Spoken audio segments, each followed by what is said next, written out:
শীতৰ আগমনৰ লগে লগেই প্ৰাণ পাই উঠিছে সৌন্দৰ্যৰ ৰাণী বগামাটিয়ে। বাক্সা জিলাৰ ভাৰত ভূটান সীমান্তৰ প্ৰকৃতিৰ ৰম্য ভূমিত এতিয়া পৰ্যটকৰ লানি নিচিগা সোঁত। কৰুণাশ্ৰেষ্ঠ পৰিৱেশ কিছু উন্নত হোৱাত ৰাজ্যৰ বিভিন্ন প্ৰান্তৰ লোকে বন্ধু বান্ধৱ পৰিয়ালৰ সহিতে এটা দিন প্ৰকৃতিৰ মাজত কটাবলৈ ভিৰ কৰিছেহি বগামাটিত। নাচি বাগি আনন্দ উল্লাসেৰে মাছে মঙহে এসাঁজ খাইছে বন্ধু বান্ধৱ পৰিয়ালৰ লগত।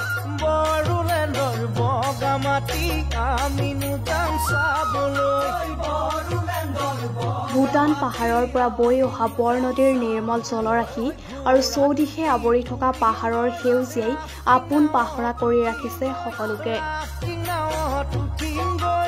কোনোবাই যদি নৌকা বিহাৰ কৰিছে, আন কোনোবাই আকৌ দুঃসাহসিক ক্ৰীড়া জিপ লাইনৰ আমেজ লৈছে।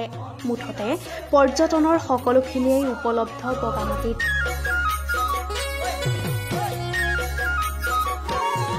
শীতৰ কুঁৱলীখনাই এই সময়ছোৱাত সকলোকে হাত বাউলি মাতিছে পৰিষ্কাৰ পৰিচ্ছন্ন বগামাটিয়ে।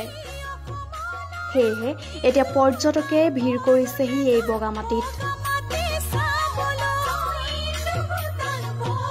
আমেজ লৈছে বগামাটিৰ অপূৰ্ব সৌন্দৰ্যৰ।